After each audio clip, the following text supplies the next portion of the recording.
Hola, bienvenidos a la tercera sesión de nuestra lección 3 sobre ciberbullying.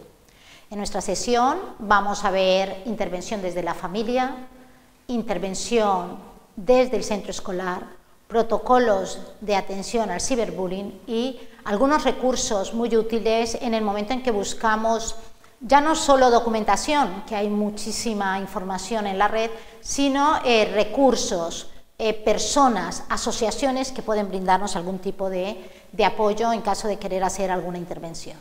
Bien, empezaremos por decir que tras identificar claramente, mediante la detección, los casos de ciberbullying, es importante que la intervención, tal como decía al finalizar la sesión pasada, se haga de forma inmediata. Mirad, cuando vivimos nosotros situaciones de acoso escolar o de ciberbullying, no podemos permitirnos dilatar más en el tiempo la atención, sobre todo al menor víctima.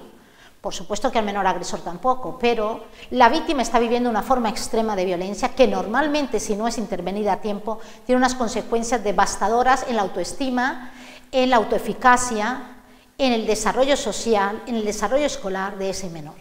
Está viviendo una especie de tortura, como diría Dan Olbus o Peter Smith en Reino Unido, sobre las situaciones o las sensaciones que vive una víctima.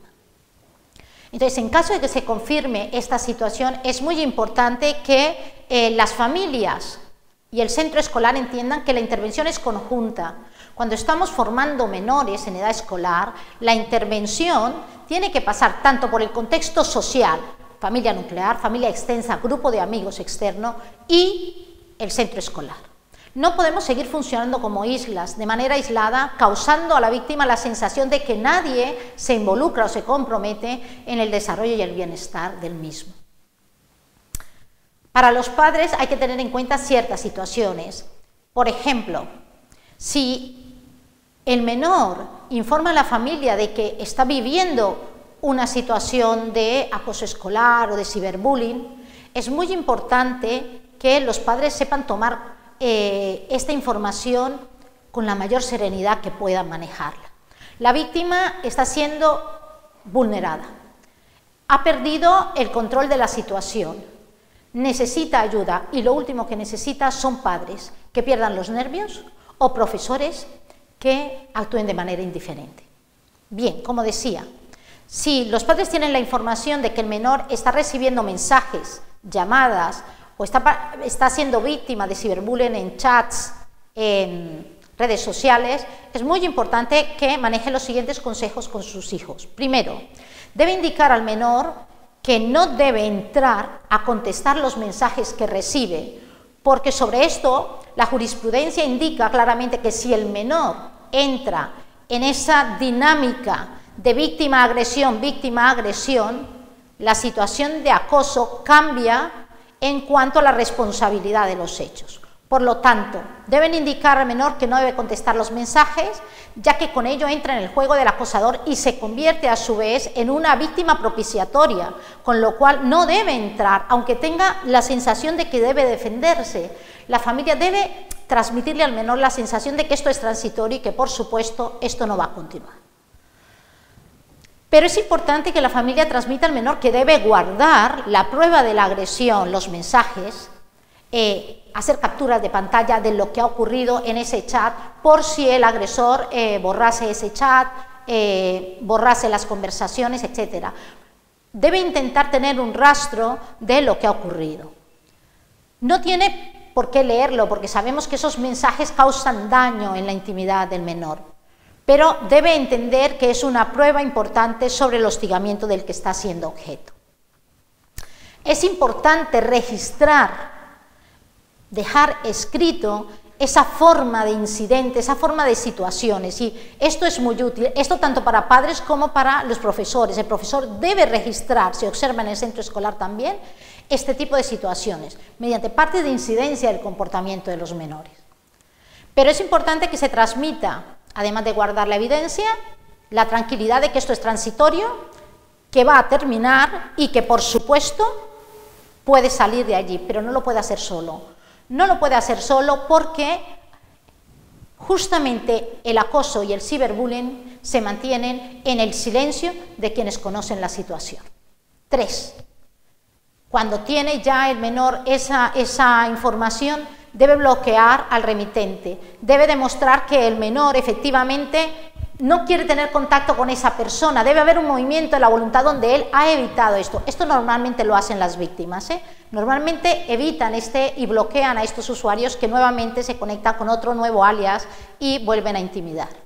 Los padres ante todo deben ofrecer respeto, confianza y seguridad. No deben violentar más al menor preguntándole por qué no hiciste esto, por qué no has reaccionado de esta manera. La víctima no necesita reclamos, necesita ayuda. Su emocionalidad está tocada, su autoestima está en lo más bajo que puede estar y por tanto, su afrontamiento ante las situaciones de violencia es lo último que debemos reprocharle. Debe existir, por supuesto, muchísima comunicación entre la familia y el menor. Normalmente las situaciones de ciberbullying y de acoso escolar tienen una caracterización y es que el menor calla. Esto es normal en todas las víctimas, ya no solo de acoso escolar, es normal. Las víctimas en un primer momento quedan tan impactadas que no tienen fuerzas para poder comunicarlo a veces, ¿no? Piensan que si se invisibilizan no van a ser foco de estas agresiones, entonces prefieren callar. Pero es muy importante que la familia le demuestre y que hay unos canales abiertos de comunicación que siempre puede retornar a ellos cuando los necesite. Una vez recabada esta información, es muy importante que la familia entienda que primero, además de brindar confianza a su hijo, manejar la situación de la forma serena y sosegada, debe ir al centro a buscar soluciones, no culpables. Esto es muy importante. Los padres pueden pensar, pero yo tengo que pedir responsabilidad a los centros, sí, pero ya habrá un momento para esto. En un primer momento de detección de ciberbullying y de acoso, la víctima lo único que quiere es que alguien le diga que esto se acaba, que él puede retornar a su vida normal. Y por lo tanto, cuanto más alarmismo se genera sobre el manejo de esta situación, mayor victimización para el menor. Hay que sentir que hay una serie de medidas legales, tanto en el centro escolar como por parte de la administración pública, que van a proteger al menor, porque lo que se está vulnerando es el derecho de un menor. En el uso del ciberbullying se está dañando la imagen y se está atentando contra la seguridad de ese menor. Por lo tanto, hay unas medidas legales que se pueden tomar en un momento determinado, pero en el caso de los menores tenemos que ser prudentes con estas cuestiones, porque las víctimas, cuanto más se esparce el rumor de la agresión, más victimización. Por supuesto que vamos a pedir responsabilidades, pero ante todo serenidad, comunicación con el centro escolar, plantear la intervención que se vaya a hacer de forma conjunta y comunicarla al menor. Es muy importante esto, el menor debe saber las acciones que se van a emprender. Esto le ayuda a él a sentir que está retomando el control de las situaciones.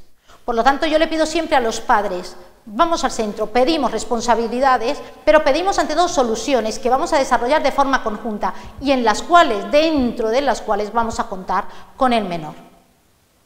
Hay que planificar conjuntamente las estrategias para acabar con esa situación y es muy importante, primero, que los padres sepan pedir ayuda al centro y sepan también utilizar los recursos sociales del entorno, ya no solo del centro escolar, para aumentar la autoestima del menor.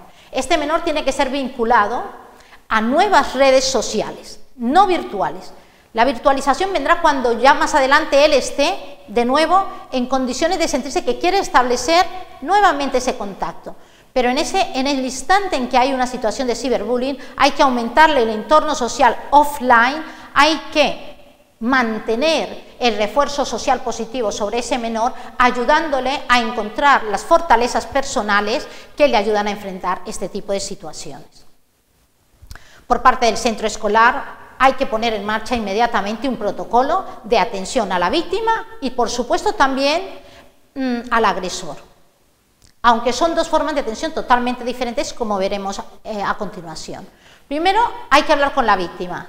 Hay que determinar el grado de agresión. El grado de agresión es información. ¿Qué está ocurriendo? ¿Cuál es la veracidad de estos hechos? Es importante que a la víctima la acojamos desde el centro escolar, que ella encuentre en la figura del tutor, de un profesor, que como diría Barudi, puede ser el tutor de resiliencia, el que le va a generar experiencias positivas para pasar por encima de ese trauma. Una persona que tenga especial empatía con esta alumna o alumno y que esta persona empiece a recabar la información. Una vez establecido el protocolo de información, se debe hablar inmediatamente con el agresor. No para hacerle preguntas sobre la agresión, porque obviamente en este punto ya tenemos la información adecuada, sino claramente para preguntarle sobre la responsabilidad de la agresión, sin comprometer a la víctima.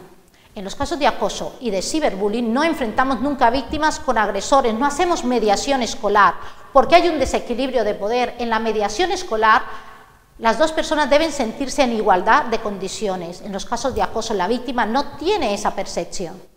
Se debe comunicar la situación inmediatamente a la comisión de convivencia, que debe existir en los centros y que, por supuesto, debe ser operativa.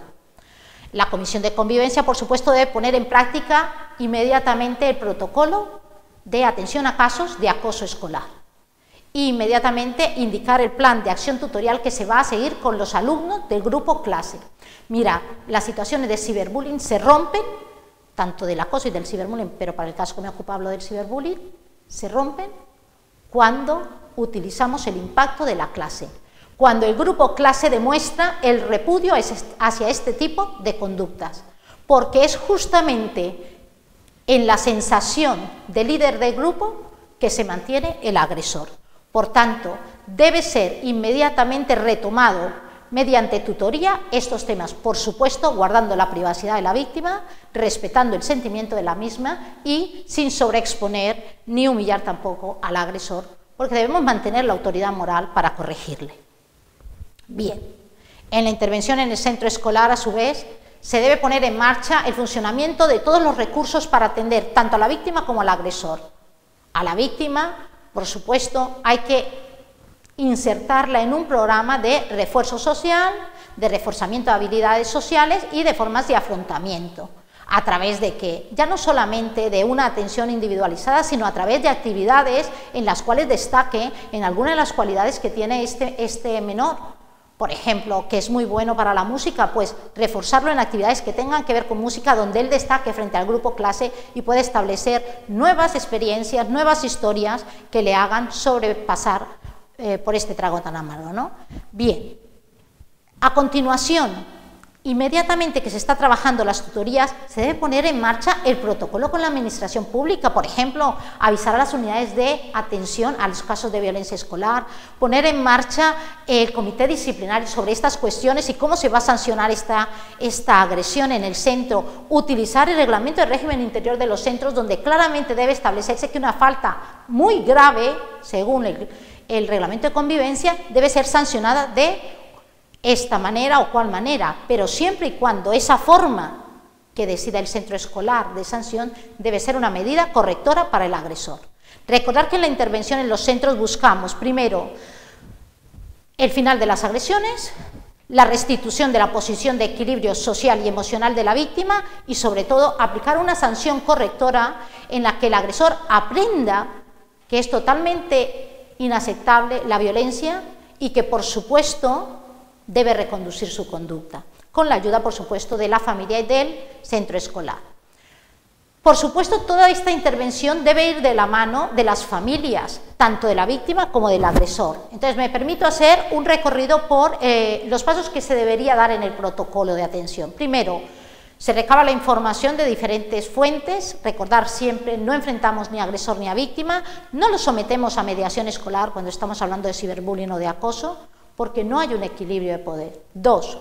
Comunicamos la situación a las directivas y al cuerpo de profesores porque necesitamos de toda la comunidad educativa para poder ayudar en este tipo de situaciones de acoso. Necesitamos que todos los profesores que tienen contacto con los menores implicados puedan intervenir y proteger a la víctima y dar la oportunidad al agresor de que reconduzca su conducta.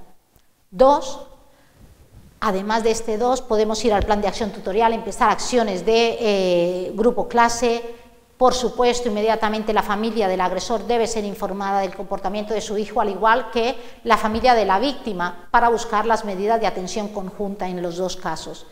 Y poner en marcha el plan de atención social al menor que es víctima de esta situación. Inmediatamente, esto no puede dilatarse en el tiempo, tiene que ser inmediato, tanto la información a las familias como las medidas conjuntas que se van a retomar frente a este hecho.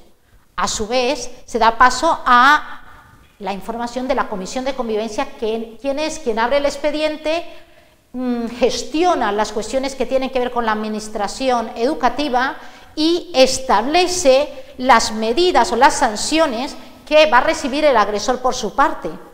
Analiza la situación junto con los miembros de la Comisión de Convivencia, que por supuesto habrá padres de familia, alumnos, profesores y diferentes personas que conforman la institución.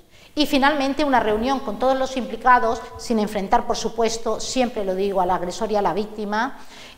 Finalmente, pues en esta reunión se reunirán las familias, los profesores y se aplicarán las decisiones, las sanciones y los correctivos necesarios.